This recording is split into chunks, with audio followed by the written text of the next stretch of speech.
what's up? Welcome back to my channel. I'm Divyanshi and I welcome you all to a brand new episode of Divyanshi Unscripted. First of all, I have a new mic now and this works great. So, yeah. And I can even do ASMR. Yeah. So, Divyanshi Ja, what's happening in your life? I have my All India Test series coming up this December, 1st of December, and I am pretty prepared मतलब वही 650 वाली preparation feel होती है. I don't know why I never feel like I am prepared for 700 above. And I think the main reason behind this is chemistry. मुझे chemistry में बहुत डर लगता है. इस टाइम मैंने केमिस्ट्री का दोनों चैप्टर्स पहले से ही पढ़ के रख लिया, अच्छे से पढ़ लिया है मैंने दोनों, chemical bonding and redox reaction. So these two are the main chapters and फिर AITS 1 का सिलेबस है. But the main problem is again AITS 1 के सिलेबस के चैप्टर्स में मुझे हमेशा दिक्कत आती है क्योंकि एक ही बात बताओ कि मैं प्रेजेंट का भी पार्ट कवर कर रही हूँ, फिर मेरे पास वो पहले का भी बच जाता है केमिस्ट्री का. तो मैंने सोचा कि as soon as my organic का portion will be covered I will be revising chapter thoroughly. तो हाँ, उस रीजन से मुझे ऐसा लगता है एटॉमिक स्ट्रक्चर में मेरे नंबर कट जाएंगे अगर क्वेश्चन ज्यादा आ गए उससे. तो बट ओके, एनीवेज केमिस्ट्री को थोड़ा साइड करके अगर हम देखें तो फिजिक्स में मैं काफी प्रिपेयर्ड हूँ. काफी हद तक मुझे इस बार ज्यादा कॉन्फिडेंस है पिछली बार से, क्योंकि इस बार के चैप्टर्स है NLM, Newton's law of motion, work power, work energy power जो भी है वो chapter, and rotational motion and centre of mass. तो सेंटर ऑफ मास और रोटेशनल मोशन में मुझे फिर भी, सेंटर ऑफ मास नहीं, रोटेशनल मोशन में मुझे फिर भी बहुत ज्यादा कॉन्फिडेंस है. लेकिन NLM में मैं बहुत अच्छी हूँ. मैंने क्वेश्चंस बनाए थे, सारे बन रहे थे. वर्क पावर एनर्जी में थोड़ा सा मुझे अजीब लग रहा था सर्कुलर मोशन के पार्ट पे, बट ठीक है, वो चैप्टर भी उसमें कुछ ज्यादा है नहीं. सेंटर ऑफ मास मैंने रिवाइज नहीं किया, तो मुझे वो एक बार अच्छे से उसके क्वेश्चंस लगाने हैं. रिवाइज तो मैंने पूरा कर लिया है बट क्वेश्चंस नहीं लगाया मैंने अच्छे से, तो वो मैं करूंगी. इसी के साथ साथ अगर देखा जाए तो बायो मैंने अभी तक उतना टच नहीं किया, लेकिन मैंने सारे चैप्टर्स के पॉडकास्ट पढ़ लिए, NCERT पढ़ ली. बस क्वेश्चंस प्रैक्टिस करना बाकी है, वो मैं एग्जाम से 1-2 दिन पहले करूंगी. हाँ, तो अभी आते हैं मेन बात पे कि मेरा प्रेजेंटली अर्जुना का बैच में क्या सब चल रहा है. So guys, animal kingdom start हो चुका है. मैं लेक्चर 3 तक अटेंड की भी, बट उसके बाद मुझे छोड़ना पड़ा बिकॉज मुझे फिजिक्स में इस बार AITS पे ज्यादा ध्यान देना था. तो मैं एकदम थॉरोली सारा थ्योरी सब देख रही थी. तो मैंने सोचा कोई बात नहीं, एक वीक के लिए हम एनिमल किंगडम का क्लास छोड़ देते हैं एंड आई विल अटेंड समाप्ति मैम का one shot for animal kingdom, and बाकी मैं खुद से NCERT रीडिंग कर लूंगी. क्योंकि मैंने खुद से नोटिस किया है कि मुझे ज्यादा दिक्कत नहीं आती जब मैं खुद से भी रीड करती हूँ NCERT. तो आई थिंक दैट्स बिकॉज मेरी इंग्लिश की फाउंडेशन थोड़ी सी स्ट्रांग है, तो मुझे समझ आता है.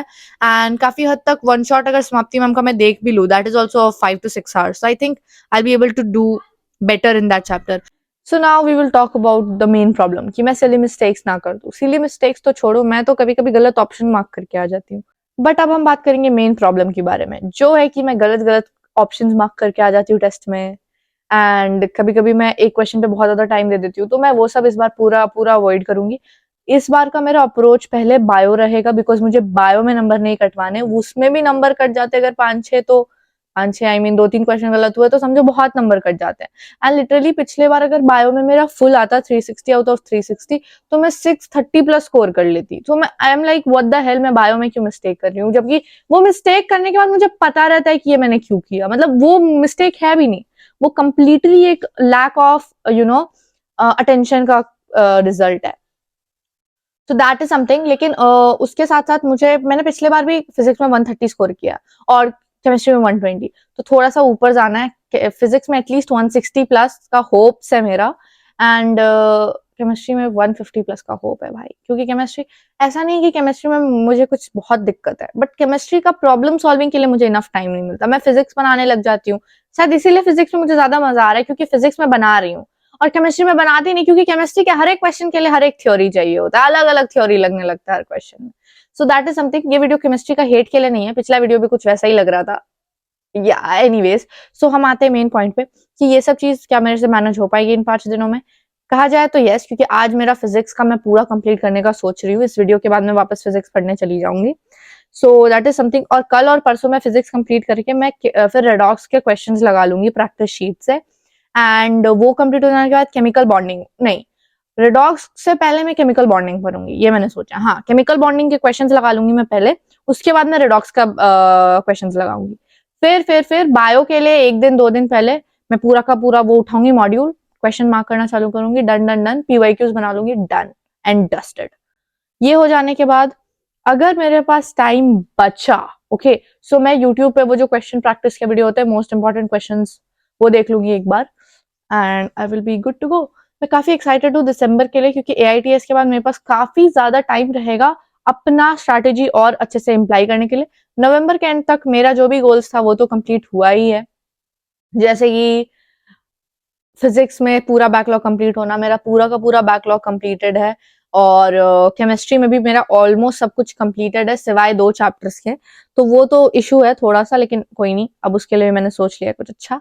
एंड हाँ, एक और चीज की केमिस्ट्री में इस बार मैं जो भी मेरे चैप्टर, जैसे इनऑर्गेनिक के चैप्टर्स पे मैंने बहुत ध्यान दिया है, तो एक एक चैप्टर का भी मैं फाउंडेशन स्ट्रॉन्ग बनाती जाऊंगी, तो फ्यूचर में मुझे हेल्प होगा। एंड बायो में मैंने थोड़ा स्मार्ट वर्क करना और अच्छे से चालू किया है, कि मैं अब वन शॉट से थोड़ा सा खुद से दिमाग लगा के, like I am not being spoon fed a lot, now I am using my own brain cells also.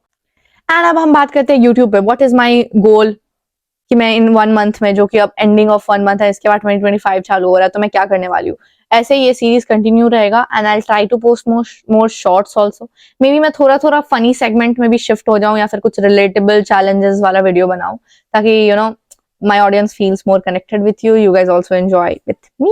Yes, so with you, I mean to say that I am gonna be switching my content to the funnier side a bit, ताकि मेरा audience मेरे से ज्यादा connected feel हो, and I also feel a bit more connected. Yes, also one good thing कि मैंने अपना sleep schedule को काफी हद तक ठीक किया है। अब मैं ज्यादा लेट नाइट जगती नहीं, हाँ 1-2 दिन हुआ होगा बीच में, बट मोस्टली मैं सोने चली जाती हूँ टाइम पे, so that is the one thing that I wanted the most.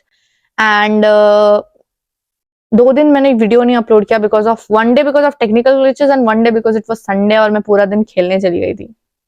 So that is it for today's video, I hope you enjoyed it. बहुत ज्यादा दिल से दिल तक की बातें चली हैं, कुछ भी ज्यादा तामझाम नहीं, मैंने बस अपना दिल का बात आप लोगों को बताया है, एंड मेरा परफॉर्मेंस अभी तक क्या चल रहा है ITS के प्रिपरेशन में वो भी एक्सप्लेन किया है। If you have some good tips for me, then please leave them down in the comment section, and ऐसे ही मिलते रहेंगे। Bye, you guys are amazing.